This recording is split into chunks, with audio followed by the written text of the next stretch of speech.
अच्छा अच्छा, ठीक है। मेरे को लगता है साउंड की कुछ प्रॉब्लम हो गई थी, एक्चुअली मैं माइक लगाना ही भूल गया था। तो हम्म तो ये वाला क्वेश्चन तो हमारा बिना साउंड के ही चला गया। चलो कोई बात नहीं, एक बार दोबारा से इसको रिकॉल करवा देता हूँ मैं क्वेश्चन को, मैंने इसमें आपको क्या क्या बताया था, ठीक है ना। इस पूरी वीडियो में हमारी स्टार्टिंग की साउंड आ ही नहीं पाई, तो कोई बात नहीं। अब स्टार्ट करते हैं इसको। एक्चुअली हम लोग इसमें क्या कर रहे हैं, ये हमारी कमबैक सीरीज है और इसमें हम लोगों को एनसीईआरटी की रिवीजन करनी है। तो एनसीईआरटी के जितने भी इंपॉर्टेंट क्वेश्चंस हैं वो हम लोग इसमें कवर करेंगे। चलो अभी क्लियर है, साउंड क्लियर है बेटा?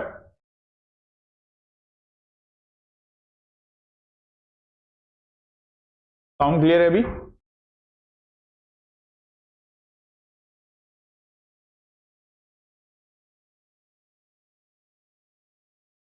चलो एक बार मैं इसको दोबारा एक्सप्लेन कर देता हूं, इस क्वेश्चन में हम लोगों ने क्या किया था। देखो, एक रिलेशन थी हमारे पास जिसमें सेट ए था 1 2 3 4 5 6 और रिलेशन थी x, y, y is divisible by x। जो सेकंड पार्ट था, मतलब जो सेकंड नंबर होगा y जो होगा वो x से पूरा पूरा डिवाइड होना चाहिए। तो इसकी हमने पहले क्या बनाई थी, रोस्टर फॉर्म। तो रोस्टर फॉर्म में हमने क्या लिया था, जैसे 1 से पूरा पूरा डिवाइड कौन कौन होता है, 1 से 1 डिवाइड होता है, 1 से 2 डिवाइड होता है, 1 से 3, 1 से 4, 1 से 5, 1 से 6 पूरा पूरा डिवाइड होता है। ऐसी 2 से 2 होता है, 2 से 4 होता है, 2 से 6 होता है। ऐसी भी 3 से 3 होता है, 3 से 6 होता है, 4 से 4, 5 से 5 और 6 से केवल 6 डिवाइड होगा पूरा पूरा। तो ये हमने इसकी रोस्टर फॉर्म बनाई। रिफ्लेक्सिव के लिए हमें क्या देखना पड़ता है कि अगर 1 2 3 4 5 6 है तो हर एलिमेंट अपने आप के साथ रिलेटेड होना चाहिए। तो 1 1 भी होना चाहिए, 2 2 भी होना चाहिए। तो देखो 1 1 भी है, 2 2 भी है, 3 3 भी है, 4 4 भी है, 5 5 भी है और 6 6 भी है। अगर हर एलिमेंट अपने आप के साथ रिलेटेड है तो रिलेशन रिफ्लेक्सिव है। तो जब होता है तो हम जनरल वे में लिखते हैं, for every a belong to A, a comma a जो होगा वो रिलेशन से बिलोंग करेगा। तो रिलेशन कैसी हो जाएगी, रिफ्लेक्सिव। सिमेट्रिक में क्या होता है कि हर एलिमेंट पलट के होना चाहिए, मतलब अगर ए बी है तो बी ए बी होना चाहिए। तो जैसे 1 2 है और 2 1 है ही नहीं, 1 2 इसके अंदर दिख रहा है पर 2 1 इसमें कहीं पे भी नहीं दिख रहा, तो इसका मतलब ये सिमेट्रिक तो नहीं है। ट्रांजिटिव में क्या होता है कि अगर ए बी है, बी सी है तो ए सी भी होना चाहिए। मतलब अगर कोई ऐसा पेयर है जिसकी एक की रेंज और एक का डोमेन सेम है, एक की रेंज और एक का डोमेन सेम है, तो बचा कितना 1 और 2, तो 1 2 भी रिलेशन में होना चाहिए। ऐसी जैसे 1 है, यहां पर 1 है, तो बचा कितना 1 3, 1 3 भी रिलेशन में होना चाहिए। तो इस टाइप से आप जितने भी पेयर देखोगे आपको सबको मिल जाएंगे। देखो जैसे 1 4, यहाँ पे 4 1, इसकी रेंज इसका डोमेन सेम है, बचा कितना 1 4, तो 1 4 दिख रहा है ये सामने। कोई सा भी पेयर देख लो, जैसे 1 3 है, 3 6 है, तो बचा कितना 1 6 1 6 ये रिलेशन में। तो सारे के सारे पेयर आपको इसमें मिल जाएंगे, सारे के सारे पेयर आपको इसमें मिल जाएंगे। तो अगर सारे के सारे पेयर आपको इसमें मिल रहे हैं तो इसका मतलब रिलेशन जो है वो कैसी रिलेशन है, एक ट्रांजिटिव रिलेशन है। अगर तीनों हो जाए थी, रिफ्लेक्सिव भी, सिमेट्रिक भी और ट्रांजिटिव भी, तब तो हम इसे क्या बोलते हैं, इक्विवेलेंस रिलेशन। एक भी अगर मिस हो गया तो इसका मतलब ये इक्विवेलेंस तो नहीं है।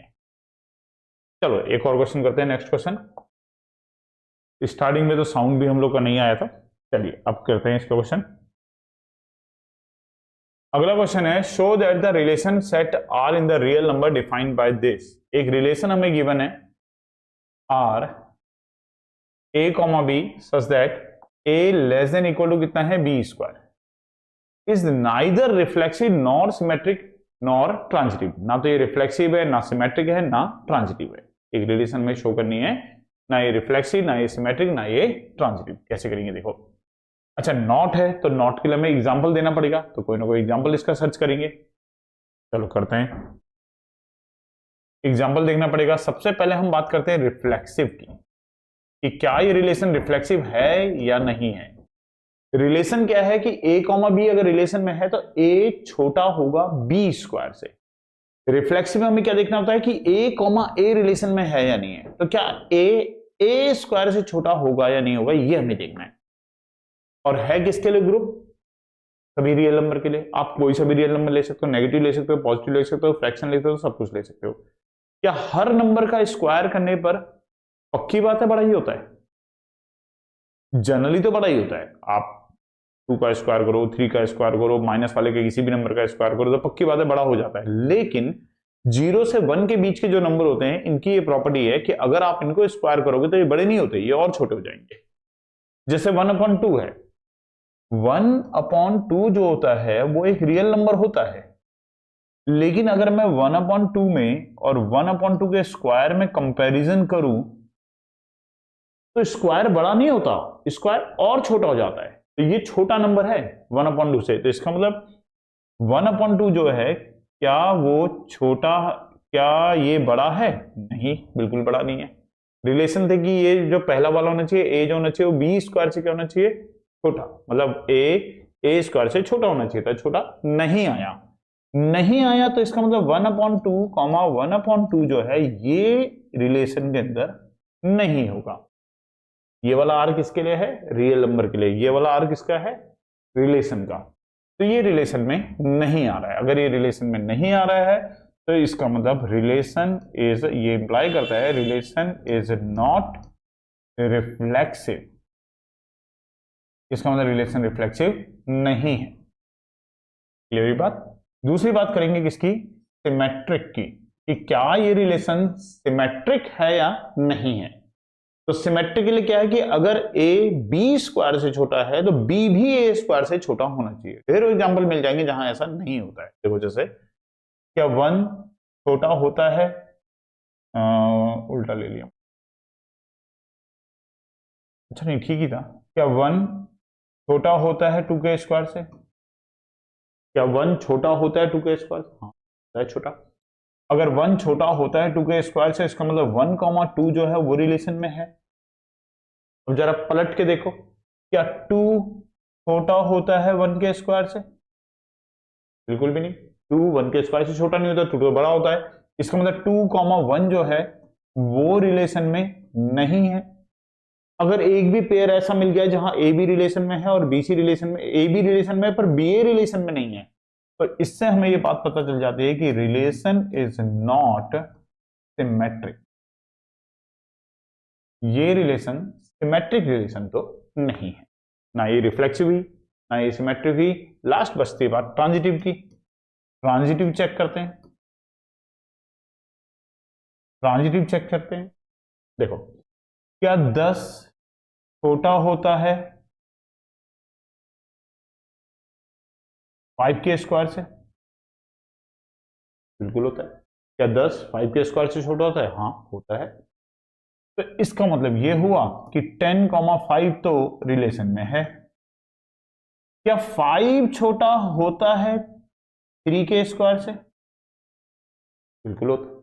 5 जो है 5 है, 3 का स्क्वायर 9 है, तो 5 छोटा होता है। तो इसका मतलब 5,3 जो है वो भी रिलेशन में है। क्या 10 छोटा होता है फिर 3 के स्क्वायर से? 3 का स्क्वायर 9, तो क्या 10 छोटा हुआ? बिल्कुल नहीं हुआ। 10 छोटा नहीं होता है 3 के स्क्वायर से। इसका मतलब 10 5 रिलेशन में है, 5 3 रिलेशन में है। इसका रेंज डोमेन, इसकी रेंज और इसका डोमेन सेम है, तो 10 3 को हम देख रहे हैं तो हमें पता चल रहा है कि 10 3 तो रिलेशन में आ ही नहीं रहा भाई। 10 5 आ रहा है, 5 3 आ रहा है, लेकिन 10 3 रिलेशन में आ ही नहीं रहा। तो अगर एक भी पेयर ऐसा मिल जाता है तो यहां हम बोलते हैं कि रिलेशन इज नॉट ट्रांजिटिव, कि ये जो रिलेशन है ये ट्रांजिटिव रिलेशन है बिल्कुल भी नहीं है। ना ये सिमेट्रिक, ना ये रिफ्लेक्सिव, और ना ये रिलेशन ट्रांजिटिव। एनसीईआरटी के अंदर 2 क्वेश्चन इस टाइप के और है। एक में कोई स्क्वायर नहीं लगा हुआ, बहुत सिंपल क्वेश्चन है, और एक क्यूब वाला है। क्यूब वाला बिल्कुल सेम है, ये एग्जाम्पल आपको क्यूब के लिए भी मिल जाएंगे। बस यहां पर आपको एक, यहां पे आपको 3 की जगह पर 2 कर लेना बस केवल, अदरवाइज आपको बिल्कुल सेम एग्जांपल क्यूब के लिए भी मिल जाएंगे। ठीक है, तो चलिए नेक्स्ट क्वेश्चन पे आते हैं। अगला क्वेश्चन करते हैं इसके बाद। Show that the relation R in set A X belong to Z 0 से लेकर के 12 तक गिवन बाय दिस। रिलेशन अब की बार ऐसा है कि a, b such that modulus of a minus b is a multiple of 4। Multiple of 4। तो इसको मैं रोस्टर फॉर्म से नहीं करवा रहा, इसको मैं जनरल वे में करवा रहा। तो देखो कैसे करते हैं जनरल वे में। अगर हमें इसको रिफ्लेक्सिव इक्विवेलेंस चेक करना है, हमें इक्विवेलेंस चेक करना है, तो रिफ्लेक्सिव देखते हैं इसका। अच्छा, इक्विवेलेंस कहते हैं किसको है? जो रिफ्लेक्सिव, सिमेट्रिक और ट्रांजिटिव तीनों हो जाएगा उसको हम लोग इक्विवेलेंस बोलते हैं। तो चलो चेक करते हैं क्या ये रिफ्लेक्सिव है या नहीं है। तो रिफ्लेक्सिव के लिए पहले मैं रिलेशन लिख लेता हूं। रिलेशन ऐसे है कि अगर a कॉमा बी रिलेशन में है तो इसका मतलब ये है कि modulus of a minus B जो होगा इज अ मल्टीपल ऑफ 4 होगा, ये मल्टीपल ऑफ 4 होगा। अब रिफ्लेक्सिव चेक करने के लिए आप b की जगह पर a डाल के देखो। अगर आप b की जगह पर a करते हो तो a माइनस a कितना आएगा भाई? 0। 0 हर किसी का मल्टीपल होता है, इज अ मल्टीपल ऑफ 4। 0 हर किसी का मल्टीपल होता है। तो अगर ये 0 आ रहा है और 0 4 का एक मल्टीपल है तो इसका मतलब ये हुआ कि a comma A belong to R, मतलब ए के साथ रिलेटेड है। अगर ए के साथ रिलेटेड है तो रिलेशन इज रिफ्लेक्सिव, ये रिलेशन रिफ्लेक्सिव हो गई। दूसरी बात करते हैं, हम चेक करते हैं कि क्या ये रिलेशन सिमेट्रिक है या नहीं है। तो अगर a कॉमा बी रिलेशन में है तो इसका ये मतलब है कि modulus of a minus B is a multiple of 4। a minus B जो होगा वो 4 का मल्टीपल होगा। अब a माइनस बी अगर 4 से डिवाइड हो रहा है, मतलब 4 का एक मल्टीपल है, तो क्या b माइनस a 4 का मल्टीपल होगा? बिल्कुल होगा भाई। वैसे भी मॉडुलस लगा हुआ, मॉडुलस नहीं भी लगा होता तो भी मल्टीपल तो वो हो ही जाता। अगर मॉडुलस नहीं भी लगा होता तो भी मल्टीपल हो जाता, वो नेगेटिव में आता है पर मल्टीपल हो जाता। पर यहां तो मॉडुलस भी लगा हुआ है तो यहां नेगेटिव आने का भी कोई चांस नहीं। तो पक्की बात है कि b माइनस ए जो होगा is also a multiple of 4। ये भी 4 का मल्टीपल है और ये भी अगर 4 का मल्टीपल है तो b कॉमा ए जो होगा वो रिलेशन से बिलोंग करेगा। ए भी रिलेशन से बिलोंग कर रहा है, हमने दिखा दिया बी ए भी रिलेशन से बिलोंग कर रहा है। तो इसका मतलब क्या हुआ कि रिलेशन इज सिमेट्रिक। जो रिलेशन है वो कैसे रिलेशन है? कि सिमेट्रिक रिलेशन है। ऐसा ही हम ट्रांजिटिव के लिए भी चेक करने पाएंगे।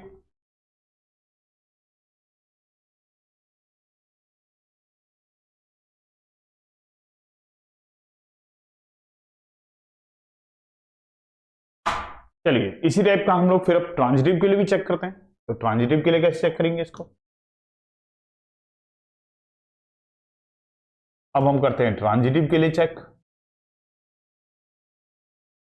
अगर a कॉमा बी रिलेशन में है तो ये इंप्लाई करता है कि modulus of a minus B is a multiple of 4। हमारा ऑब्जेक्टिव क्या है इसमें अभी बताता हूं। और अगर हमारे पास ये भी है कि b comma C belong to relation, तो इसका मतलब क्या हुआ कि modulus of b minus C is a multiple of 4। अगर ए बी ट्रांजिटिव में होता क्या है, ए बी अगर रिलेशन में है, बी सी अगर रिलेशन में है तो ए सी भी रिलेशन में होना चाहिए। मतलब अगर a माइनस बी 4 से डिवाइड होता है, b माइनस सी 4 से डिवाइड होता है, तो a माइनस सी जो होना चाहिए ना वो भी 4 से डिवाइड हो जाना चाहिए। कैसे चेक करेंगे इसको? देखो कैसे ढूंढेंगे इसको। अगर a minus be multiple of 4 है तो इसमें एक काम करो, लेट कर लो यहां पर कि modulus of a minus B जो है ना वो जैसे 4 उसे m ले लो, where m is any integer, and modulus of b minus c को क्या ले लो? 4n ले लो। इसे 4m ले लो और इसे 4n ले लो और यहां मेंशन कर दो where m comma n are integers, ये कोई भी इंटीजर है। अब a माइनस बी आ गया, b माइनस सी आ गया, लेकिन हमें क्या चाहिए? a माइनस सी। तो दोनों इक्वेशन को ऐड कर लो तो मॉडुलस में ये कट जाएंगे आपस में, तो a माइनस सी आ जाएगा, b कैंसिल हो जाएगा, इक्वल टू आ जाएगा 4 और m plus n।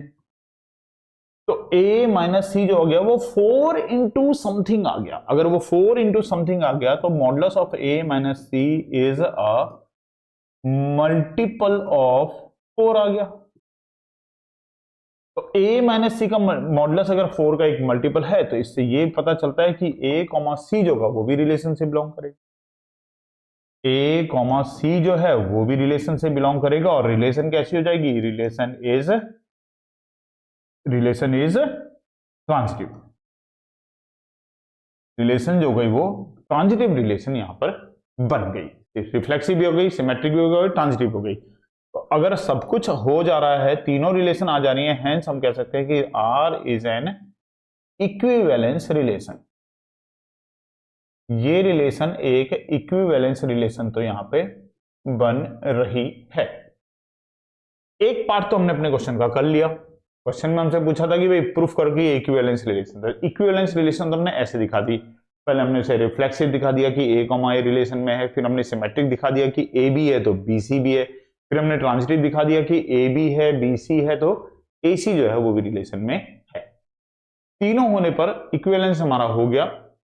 Find the set of all elements related to one in each case. ठीक है ना, मतलब अभी तो हमारा एक ही पार्ट है, एनसीईआरटी के अंदर दो पार्ट है इसलिए ईच केस लिखा हुआ है। अभी फिलहाल तो हमें केवल इसके लिए बात करनी है, एक ही पार्ट के लिए बात करनी है, तो इन ईच केस हम हटा देते हैं। क्वेश्चन है find the set of all elements related to one. One के साथ रिलेटेड जितने भी एलिमेंट है वो हमें इसमें लिखने हैं।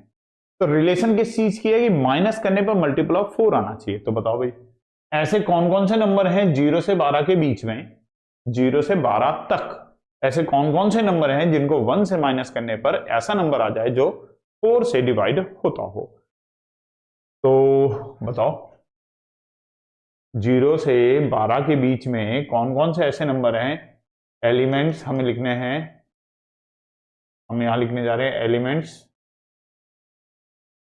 Elements related to one, related to one, one के साथ रिलेटेड एलिमेंट कौन कौन से हैं।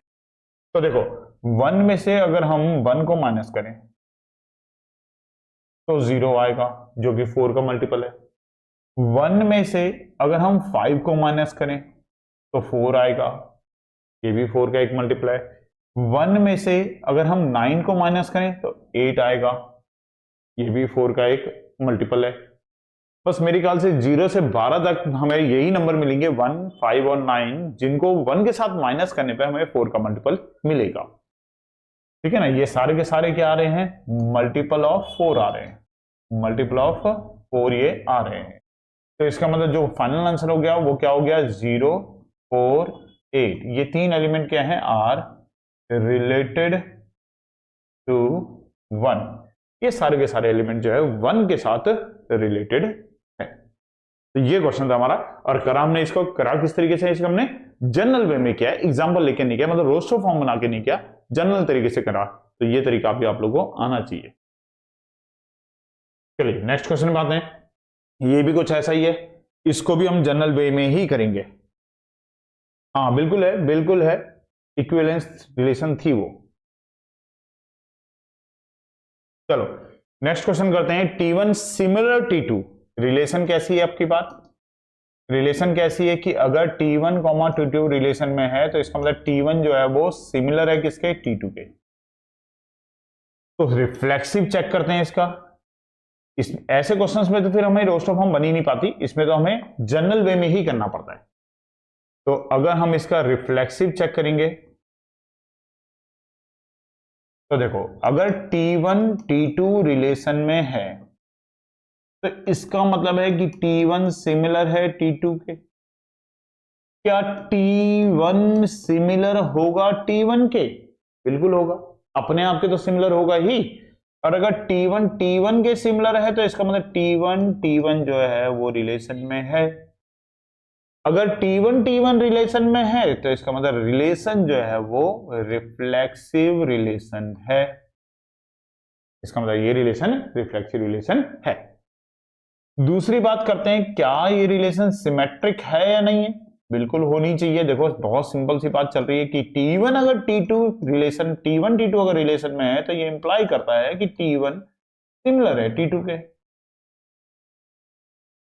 या इसके नीचे लिख लेता हूं मैं इसके, अगर T1 T2 रिलेशन में है तो ये इंप्लाई करता है कि T1 सिमिलर है T2 के।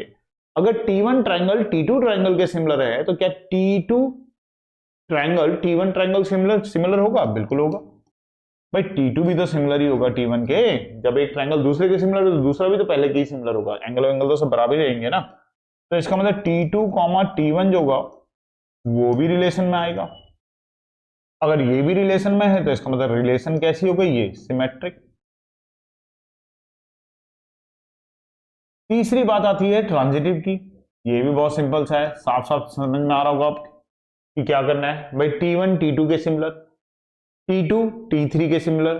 सिमिलर मतलब सारे एंगल बराबर, आप ऐसे भी बोल सकते हो कि अगर T1 के सारे एंगल T2 के बराबर हैं और T2 के सारे एंगल अगर किसी ट्रायंगल T3 के बराबर हैं, तो क्या T1 ट्रायंगल के एंगल T3 ट्रायंगल के एंगल्स के इक्वल होंगे? बिल्कुल होंगे। तो इसमें भी वही होगा कि अगर ट्रांजिटिव के लिए अगर T1, T2 रिलेशन में है एंड अगर T2, T3 रिलेशन में है, तो ये तो क्या बताएगा कि T1 सिमिलर है T2 के, ये बताएगा कि T2 सिमिलर है T3 के। तो यहां से बात निकल के आती है कि T1 सिमिलर होगा T3 के भी, तो इसका मतलब T1, T3 जो होगा वो भी रिलेशन में होगा, और रिलेशन जो हो जाएगी वो कैसी हो जाएगी?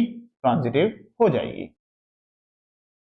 अगर कोई रिलेशन रिफ्लेक्सिव भी हो रही है, सिमेट्रिक भी हो रही है, ट्रांजिटिव भी हो रही है, तीनों ही चीज हो रही है, इसका मतलब हम कह सकते हैं कि relation is an equivalence relation. ये रिलेशन एक इक्विवेलेंस रिलेशन है। ये रिलेशन जो है ये एक इक्विवेलेंस रिलेशन हो गई। बात खत्म नहीं हुई, लेकिन अभी भी क्वेश्चन में कुछ और भी पूछा गया है, वो भी पढ़ लेते हैं। इक्विवेलेंस रिलेशन तो बस यहीं तक था, आगे की बात क्या है?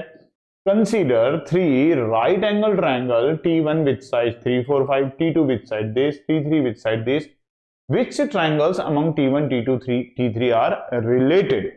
बताओ, आप लोग बताइए क्या कहते हो, इन तीनों ट्रायंगल में से कौन से ट्रायंगल्स आपस में रिलेटेड होंगे? तो देखो, ट्रायंगल सिमिलर होने में ना दो तरीके होते हैं।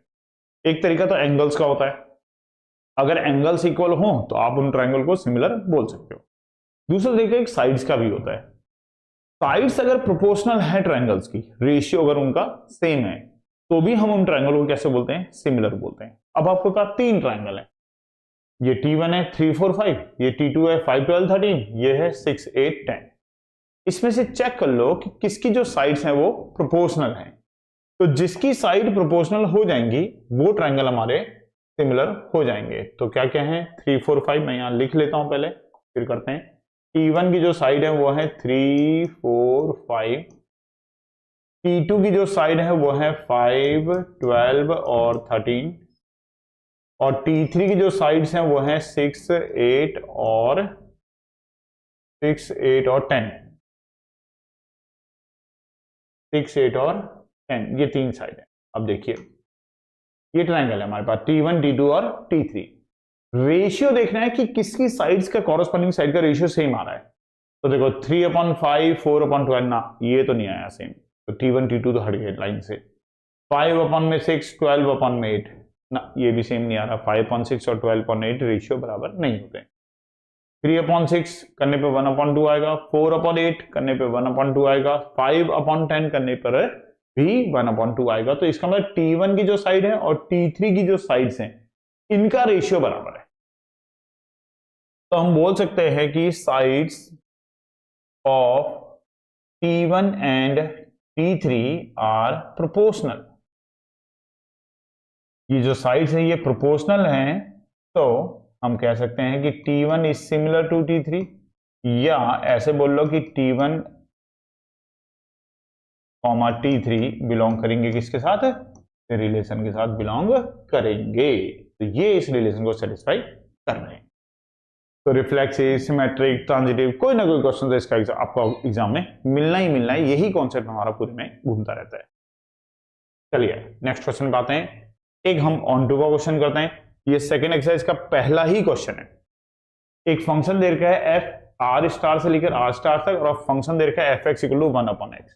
तो देखो फंक्शन जो है ना वो r स्टार से लेकर के r स्टार तक है, और r स्टार को डिफाइन कर रखा है कि set of non zero real number, मतलब r स्टार कोई भी रियल नंबर हो सकता है एक्सेप्ट 0।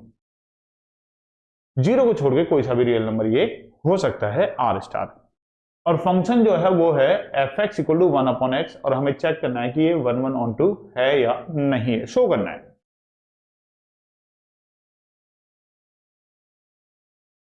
शो करना है कि 1, 1 on 2 है। तो चलो समझना बेटा, ध्यान से समझना। 1, 1 on 2 हम लोग कैसे करते हैं, इसको बहुत अच्छे से समझ लीजिए, क्योंकि बेसिक कॉन्सेप्ट अगर क्लियर हो जाएगा तो आगे तक फिर हमें कभी भी दिक्कत नहीं आती है। तो देखो बहुत अच्छे से प्यार से समझेंगे इस क्वेश्चन को, ताकि बाकी इससे मिलते जुलते जितने भी क्वेश्चन हो हम उनको कर सकें। ध्यान से समझिए, 1-1 का जो तरीका होता है उसमें आपको क्या करना होता है, आपको लेना होता है x1 fx1 equal to fx2 हम लेके चलते हैं। कैसे? और x1 x2 क्या है? फॉर अगर x1 और x2 इससे बिलोंग कर रहे हैं, ये जो लिखा है पहला वाला, ये x के लिए होता है और ये y के लिए होता है। x1 और x2 जो है वो डोमेन है, ठीक है ना। तो x1 और x2 इससे बिलोंग करने चाहिए। अगर मैं कहता हूं x1 और x2 जो है वो कोई भी r स्टार से बिलोंग कर रहे हैं, और fx1 जो है वो fx2 के इक्वल है। fx1 इक्वल टू fx2 लिखने का मतलब दो इमेजेस जो है ना वो सेम है। अब अगर दो इमेजेस सेम है और इसमें प्री इमेजेस अलग अलग आई, मतलब x1 और x2 अगर अलग अलग नंबर आए, तब तो ये 1-1 नहीं होगा, मैनी 1 होगा।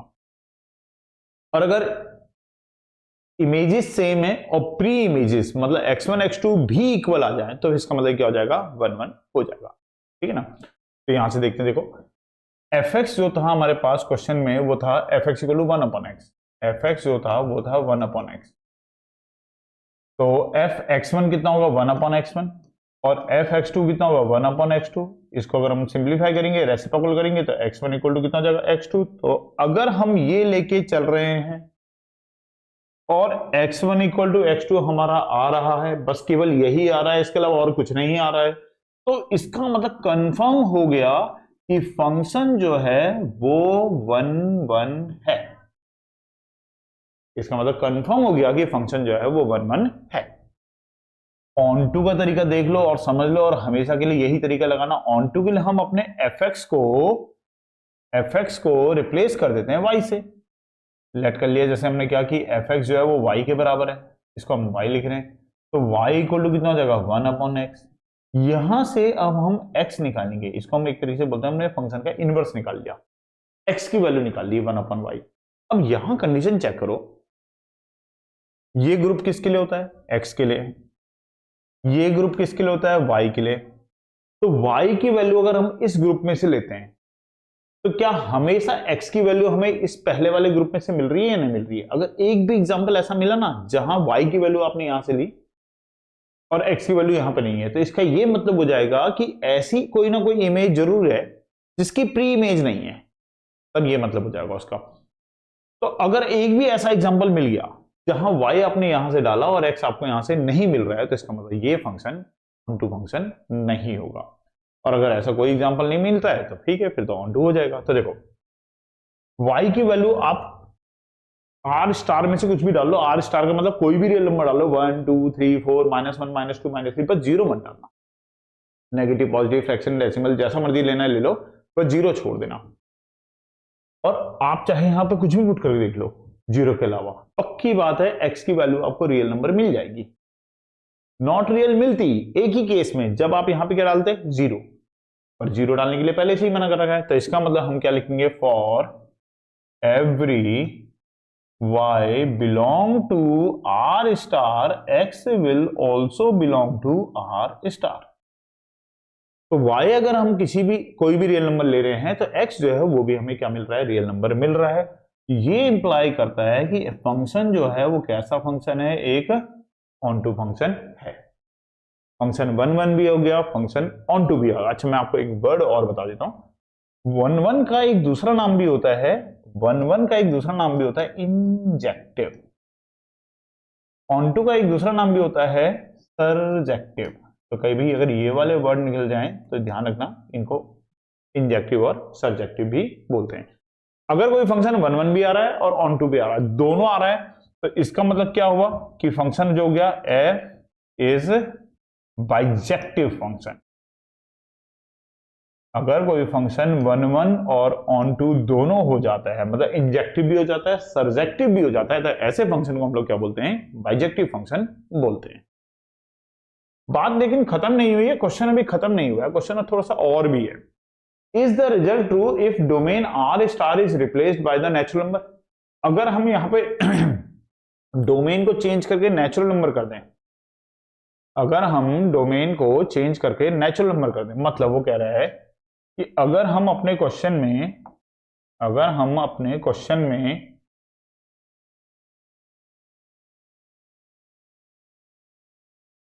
में डोमेन की जगह पर अगर नेचुरल नंबर करते हैं, रेंज तो वही रखें, रेंज तो वही है all non zero real number, लेकिन डोमेन चेंज कर दिया और फंक्शन हमारा वही है, F x equal to 1/x। तो फिर देखना है कि रिजल्ट हमारा ट्रू रहता है नहीं रहता है। चलो दोबारा करते हैं, सबसे पहले 1 1 चेक करते हैं। 1 1 चेक करने का तरीका क्या है, F X one equal to क्या लेके चलेंगे, एफ एक्स टू। तो यहां से आया 1/x1 इक्वल टू 1/x2, तो यहां से आया x1 इक्वल टू x2। अगर x1 इक्वल टू x2 आ रहा है तो इसका मतलब f इज 1 1, फंक्शन 1 1 तो हो गया, फंक्शन जो है वो 1 1 यहां से हो गया। दूसरा क्या चेक करना है इसका, ऑन टू, कि क्या ये फंक्शन ऑन टू है या नहीं है, क्या ये फंक्शन ऑन टू है या नहीं है। तो y इक्वल टू कितना ले लेंगे, 1/x, x इक्वल टू कितना जगह 1/y, सेम इसी तरीके से। अब देखो अगर हमने y की वैल्यू r स्टार में से कुछ भी डाली तो क्या x की वैल्यू नेचुरल नंबर में से मिलेगी। आप यहां पे कोई भी रियल नंबर डाल के देखो तो क्या x की वैल्यू नेचुरल नंबर आएगी। बहुत सारे एग्जांपल ऐसा मिल जाएंगे जहां पर y आप कोई रियल नंबर लोगे लेकिन x नेचुरल नंबर नहीं आएगा। जैसे 2 ले लो, अगर आप y की वैल्यू 2 ले लेते हो तो x की वैल्यू 1/2 आएगी, 1/2 नेचुरल नंबर नहीं है। तो एक भी एग्जांपल अगर ऐसा आपको मिल रहा है तो इसका मतलब फंक्शन ऑन टू नहीं है। तो y की वैल्यू अगर मैं 2 लेता हूं, 2 क्या है, r स्टार से बिलोंग करता है। x की वैल्यू जो आएगी वो 1/2 आएगी, जो कि नेचुरल नंबर से बिलोंग नहीं करता है। एक भी एग्जांपल ऐसा मिल जाएगा तो हम बोलेंगे f is not onto. Function 1 1 तो है लेकिन फंक्शन ऑन टू नहीं है, तो इसका मतलब ये हुआ कि f is not bijective, function जो है वो बाइजेक्टिव फंक्शन नहीं है, फंक्शन जो है वो बाइजेक्टिव फंक्शन नहीं है। बोलो बच्चों, क्लियर हुई बात, समझ में आया कैसे करना है इस क्वेश्चन को। ठीक है ना। तो दो पार्ट थे, एक बार तो हमारा डोमेन रेंज दोनों में ही आर स्टार था, और एक बार हमारे डोमेन में तो नेचुरल नंबर हो गया था और रेंज वाले सेट में हमारा, को डोमेन वाले सेट में हमारा आर स्टार हो गया। चलो नेक्स्ट क्वेश्चन पे आते हैं, इसके बाद अगला क्वेश्चन करते हैं। अगर एक फंक्शन है n टू n डिफाइन कर रखा है इस तरीके से, n जो है वो ऑड नंबर है, if n is even then found all n belong to natural number. अच्छा, इसमें भी हमें 1 1 ऑन टू चेक करना है, पूरा लिखा नहीं है, बाइजेक्टिव चेक करो इसकी बाइजेक्टिविटी, ये बाइजेक्टिव है या नहीं है। बाइजेक्टिविटी हमें इसकी चेक करनी है। देखो कैसे करेंगे, सबसे पहले हम इसके लिए 1 1 का ही चेक करते हैं। क्वेश्चन की देखो लैंग्वेज समझ में आ रही है आपको। फंक्शन जो है वो दो तरीकों से डिफाइंड आपकी बार, n+1/2 है जब n की वैल्यू ऑड होगी, n/2 है जब n की वैल्यू इवन होगी। तो 1 1 अगर चेक करना है तो अब इसमें हमारे पास अलग अलग केस बनेंगे। केस 1, केस फर्स्ट, अगर n1 एंड क्या ऐसे लिख लेता हूं मैं, अगर n1 जो है वो तो है इवन और n2 जो है वो भी इवन है, अगर दोनों ही इवन है, और f n1 इक्वल टू किसके, f n2 के। ठीक है ना। अब यहां से अगर n1 इक्वल टू n2 निकला तो फंक्शन 1 1 हो जाएगा, वरना फंक्शन 1 1 नहीं होगा। वैसे हम इसको एक तरीके से एरो डायग्राम से भी कर सकते हैं इस क्वेश्चन को, तो मैं आपको एक थोड़ा इजी वे में इजी अप्रोच से करवाता हूं, इस तरीके से नहीं कराता इस क्वेश्चन को, मैं आपको एरो डायग्राम वाली अप्रोच से कराता हूं। आपको वो ज्यादा इजी लगेगा, ज्यादा अच्छी तरीके से आपको वो समझ में भी आएगा कि एक्चुअली हो क्या रहा है। इस तरीके से भी मैं करवा सकता हूं, लेकिन इस तरीके से करवाने में क्या हो, ये थ्योरेटिकल टाइप का हो जाएगा आपको क्वेश्चन। हो सकता है आपको इसका डायग्राम दिमाग में क्लियर ना हो कि एक्चुअली हम लोग कर क्या रहे थे। तो अब मैं आपको इसको दूसरे तरीके से बताता हूं, मेरे दिमाग में दूसरी बात हिट करी है कि मैं आपको इसे एरो डायग्राम से समझाता हूं, उसका बेसिक कॉन्सेप्ट क्लियर हो जाएगा। लिखने का काम तो आप किसी भी तरीके से कर सकते हैं, लेकिन एक्चुअल में क्वेश्चन है क्या वो समझते हैं। देखो क्वेश्चन ये है कि हमारे पास एक सेट है नेचुरल नंबर का डोमेन में, और को डोमेन में भी हमारे पास सेट है किसका, नेचुरल नंबर का।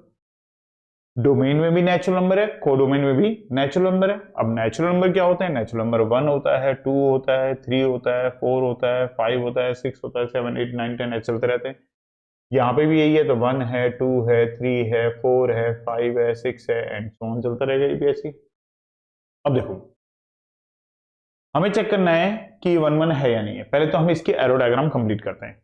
मैंने डोमेन लिया जैसे 1 मतलब ये n की वैल्यू है, n की वैल्यू हमने 1 ली, तो 1 कैसा नंबर है? ऑड नंबर है। अगर 1 ऑड नंबर है तो वैल्यू हमें इसमें डालनी पड़ेगी, तो 1 हम ऊपर वाले में डालेंगे, तो 1 डालेंगे तो कितना आएगा? 1 प्लस 1 अपॉन में 2, तो कितना आएगा? ये 2 अपॉन में 2 कितना आ गया? 1। तो 1 लेने से जो इसकी इमेज आ रही है वो कितनी आ रही है? 1 आ रही है।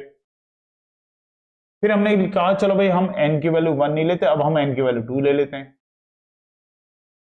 तो जब हम n की वैल्यू 2 लेंगे तो 2 इवन नंबर है, ये फंक्शन में डलेगा, तो 2 अपॉन में 2 आएगा, तो फंक्शन की वैल्यू कितनी आएगी? ये भी 1 आएगी।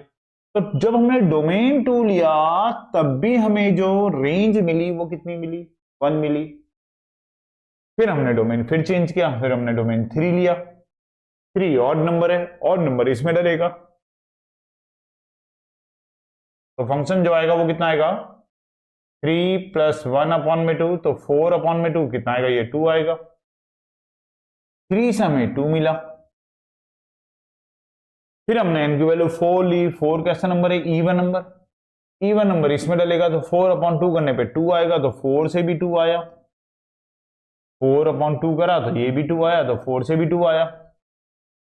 इसी तरीके से अगर 5 लेते तो 6 आ जाता, 6 लेते सॉरी 5 से 3 आ जाता, 6 लेते तो 6 से भी 3 आ जाता, 7 लेते तो 7 से कितना आ जाता? 4 आ जाता, 8 लेते तो 8 से भी कितना आ जाता? 4 आ जाता, 9 लेते तो 9 से 5, 10 लेते तो 10 से भी 5 से, 11 लेते तो 6, 12 लेते तो 6, ऐसे करते ये चलता रहता। अब बताओ, देखो साफ नजर आ रहा है आपको? क्या ये फंक्शन 1 1 दिख रहा है आपको? 1 1 कब होता है? जब यहां पर अगर एक इमेज है तो उसकी एक ही प्री इमेज होनी चाहिए, एक ही प्री इमेज होनी चाहिए। यहां पर क्या है? इस इमेज की 2 प्री इमेज दिख रही है, तो इसका मतलब फंक्शन 1 1 तो ये नहीं है। फंक्शन 1 1 ये नहीं है, क्योंकि एक इमेज जो इमेज है उसकी मोर देन 1 प्री इमेजेस हैं। तो 1 1 को हम थ्योरेटिकली अगर हम यहां पे लिखें तो क्या लिखेंगे? 1 1 क्या हम लिख सकें कि each image has 2 pre image. Her image की 2 प्री इमेजेस आ रही हैं, तो f इज नॉट 1 1। इसका मतलब फंक्शन जो है वो 1 1 फंक्शन नहीं है। दूसरा बात चेक करते हैं ऑन टू की। क्या ये ऑन टू है? बोलो भाई क्या ऑन टू है? ऑन टू कब होता है? जब ये प्री इमेज वाला सेक्शन पूरा भरा हो या कुछ खाली ना हो, कोई भी प्री इमेज ऐसी ना हो जिसकी इमेज नहीं है। अगर एक भी खाली रह गया यहां पर तो इसका मतलब वो ऑन टू नहीं है, वो इनटू हो जाता है। अब यहां पे देख के आपको ऐसा लग रहा होगा कि यार ये 5 तो इसकी तो कोई प्री इमेज है ही नहीं है, तो ये तो खाली पड़ा है, लेकिन एक्चुअल में खाली नहीं है। वो तो मैंने इसे अभी 8 तक ही लिखा है ना। अगर मैं इसे 9 कर दूं तो देखो 9 के लिए 5 आ जाएगा, अगर मैं इसे 12 कर दूं तो देखो 12 के लिए 6 भी आ जाएगा। आप कितना ही लिख लो, यहां पे 100 लिख लो, 100 लिखोगे तो यहां 200 आएगा। आप कितना भी बड़ा नेचुरल नंबर लिख लो, उसका डबल कोई ना कोई नेचुरल नंबर तो जरूर होगा ही होगा। तो इसका मतलब एक भी इमेज हमें यहां पर खाली नहीं मिल रही है।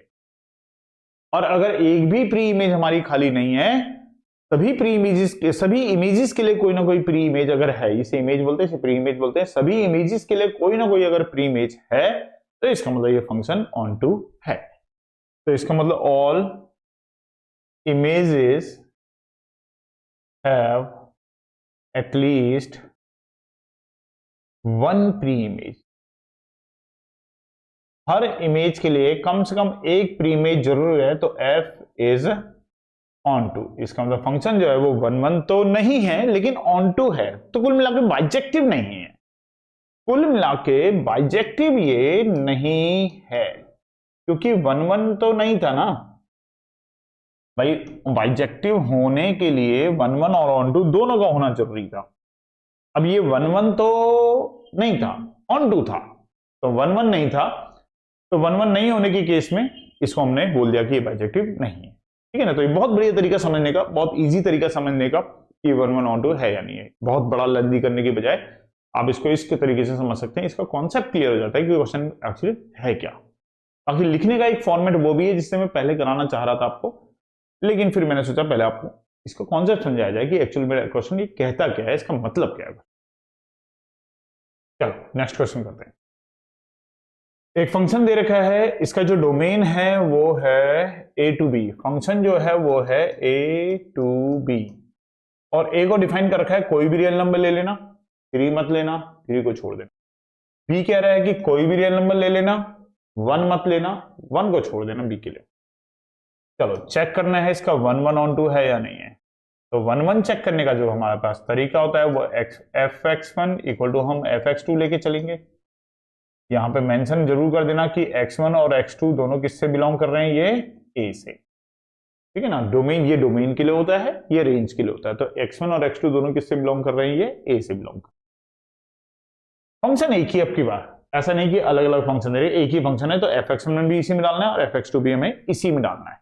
तो डालो इसमें x1 माइनस 2 अपॉन में x1 minus 3, x2 minus 2 upon में x2 माइनस 3, क्रॉस मल्टीप्लाई करेंगे तो x1 x2 minus 3 x1 minus 2 x2 plus 6, x1 x2 minus 3 x2 minus 2 x1 plus में 6 मल्टीप्लाई करके इतना आ जाएगा।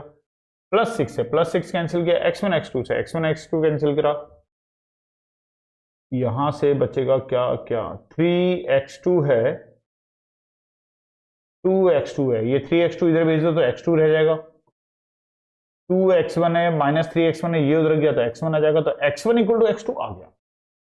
कहने का मतलब अगर हमारी इमेजेस सेम है तो हमारी प्री इमेजेस भी सेम है, इमेजेस सेम है, प्री इमेजेस भी सेम है, इसका मतलब फंक्शन जो है वो 1 1 फंक्शन तो हो गया, f इज 1 1, ठीक है ना। तो अगर केवल x1 इक्वल टू x2 निकल के आता है तो फिर उसके इसमें आपको बहुत ज्यादा दिमाग लगाने की जरूरत है नहीं, वो फंक्शन 1 1 तो वो हो ही जाएगा, हो ही गया कहने का मतलब।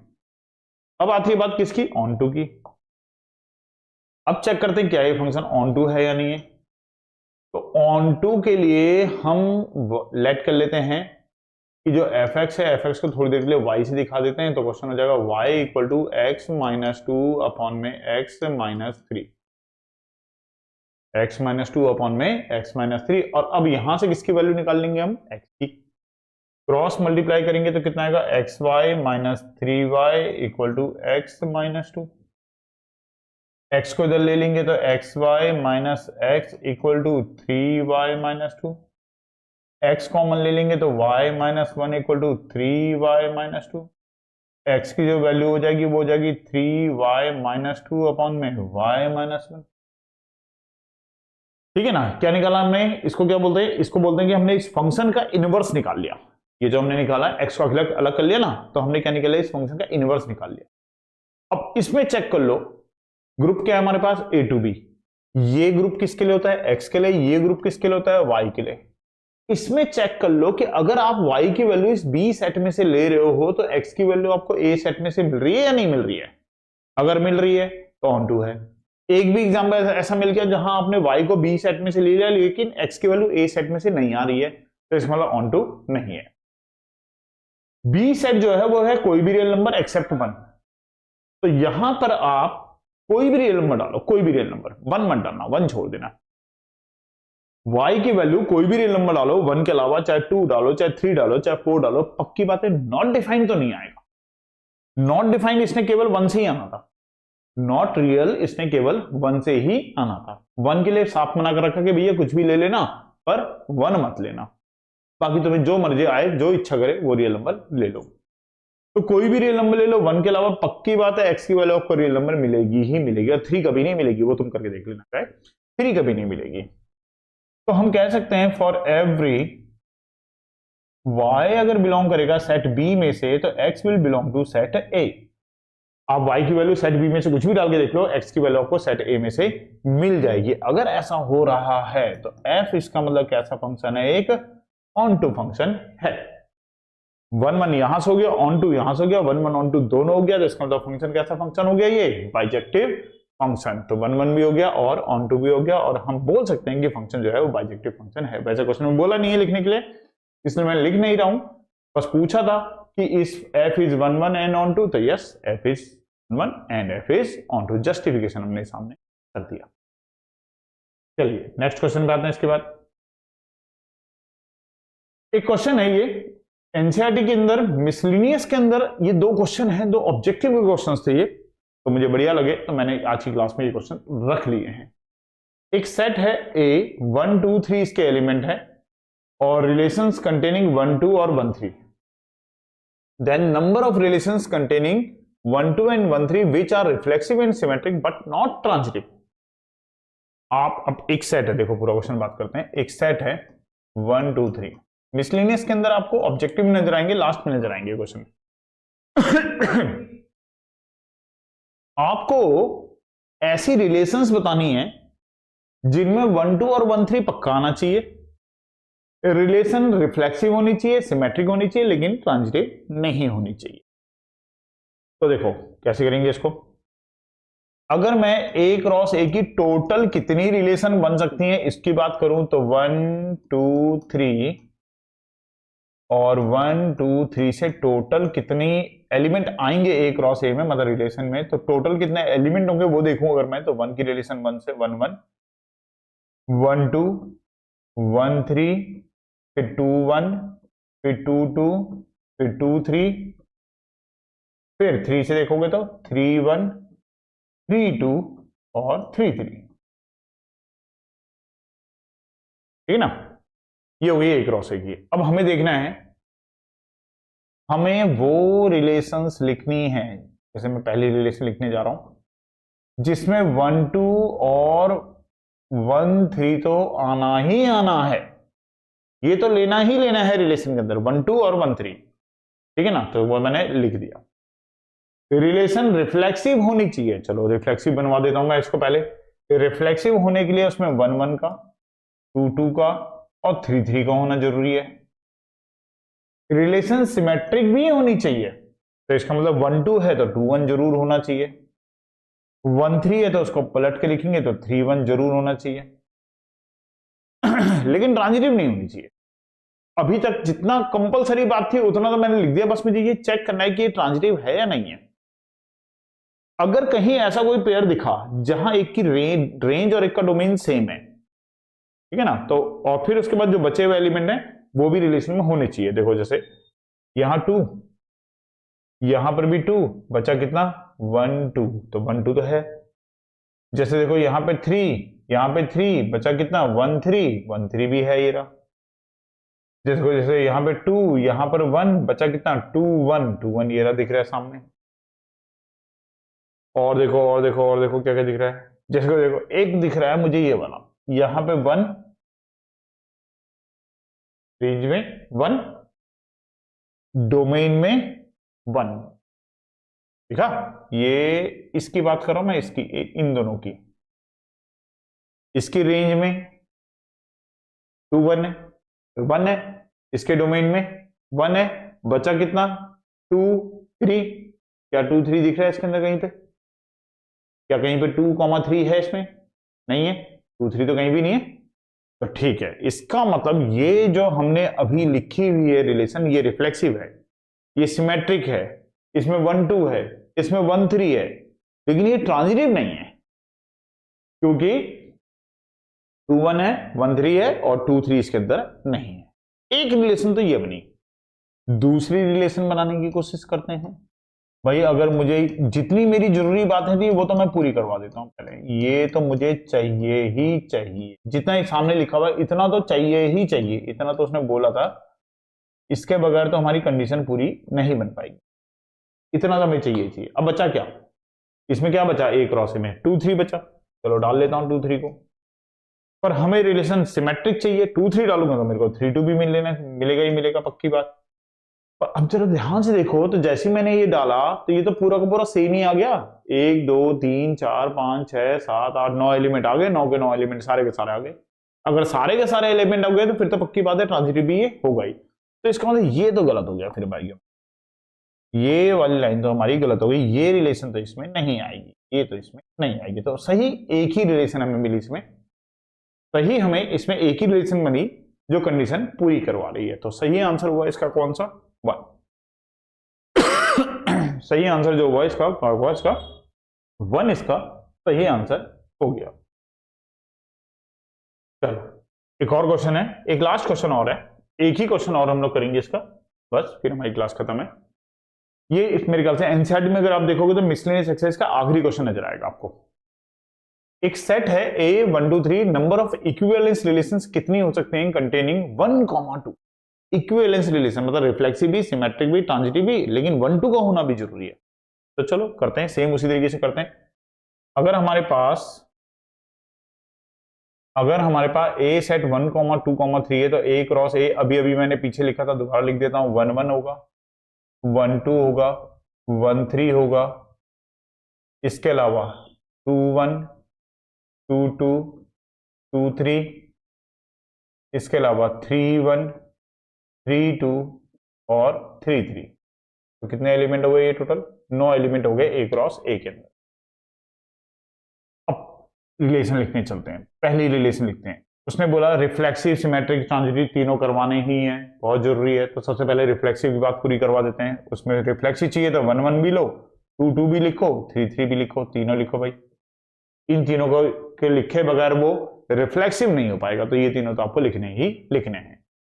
सिमेट्रिक की बात करें, अच्छा अब जरूरी बात दूसरी क्या है? दूसरी जरूरी बात है कि 1 2 आपको रखना ही रखना है, पक्की बात है।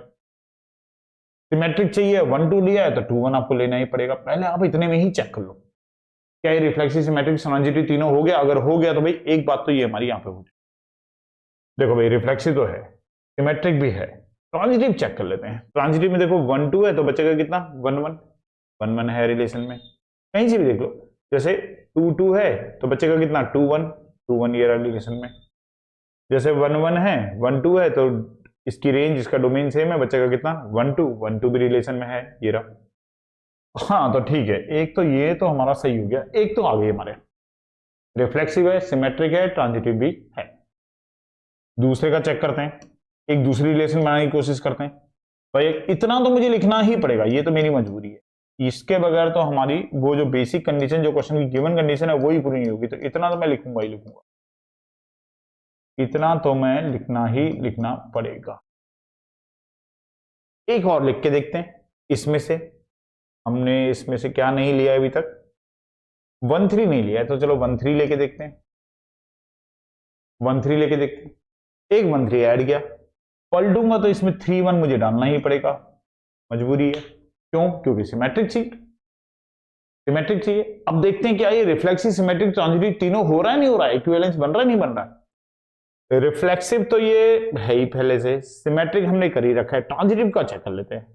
ट्रांजिटिव की कंडीशन शायद ये पीछे वाली फिर वापस आ गई।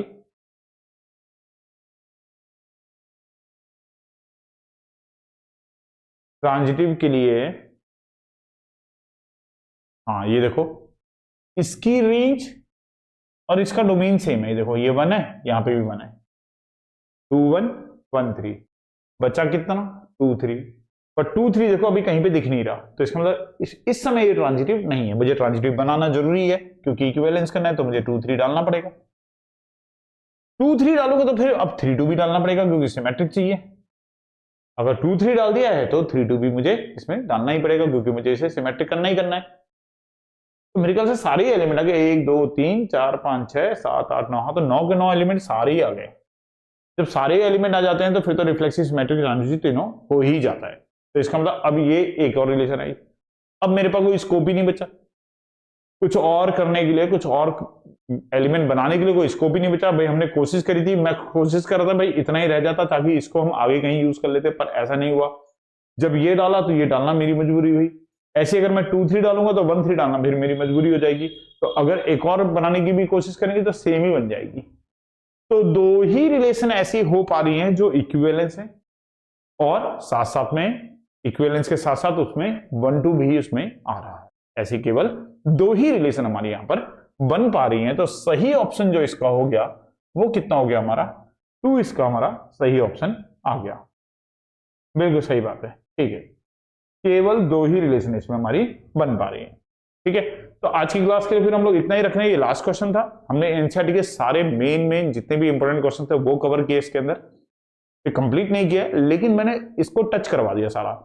ऐसे ही 10-12 के आसपास क्वेश्चन मैं कल वाली क्लास में फिर करवाऊंगा आप लोगों को उसके इनवर्स ट्रिग्नोमेट्रिक फंक्शन के। तो डेली की बेसिस पे हम लोग इसको रिवाइज करते हैं, पूरी एनसीईआरटी रिवाइज करेंगे, एक एक जितना भी मेन इंपॉर्टेंट क्वेश्चन है वो सारा का सारा मैं आप लोग को यहाँ पे कवर करवा दूंगा। ठीक है, तो आप लोग इसको ढंग से बस फॉलो करते रहिए। डेली बेसिस पे मेरे साथ साथ कॉपी निकाल करके साथ साथ उसे लिख लिया कीजिए। बिना लिखे केवल वीडियो देख करके तो आप लोग नहीं कर पाओगे, तो साथ साथ उसे लिखते रहिए। एनसीईआरटी आपकी मैं गारंटीड लास्ट तक आप लोग की कवर पूरी खत्म करवा दूं। ठीक है ना। बाकी एडिशनल प्रैक्टिस के लिए आप सैंपल पेपर्स में से सेक्शन वाइज, मतलब जैसे 4, 5, 6 सैंपल पेपर के सेक्शन ए खत्म कर दीजिए, फिर सेक्शन बी खत्म कर दीजिए, फिर सेक्शन सी, फिर सेक्शन डी, ऐसे करते हुए आप सैंपल पेपर को प्रैक्टिस कीजिए। जब आपके 4-5 सैंपल पेपर इस तरीके से खत्म हो जाए, फिर उसका पूरा एक सैंपल पेपर करने की कोशिश कीजिए। इससे आपकी स्पीड बनेगी और एक पर्टिकुलर टाइप के क्वेश्चंस में आपकी पकड़ अच्छी हो जाएगी। चलिए मिलते हैं फिर नेक्स्ट वीडियो में, और कल हम लोग करेंगे इसमें इनवर्स ट्रिग्नोमेट्रिक फंक्शन। बाय बेटा।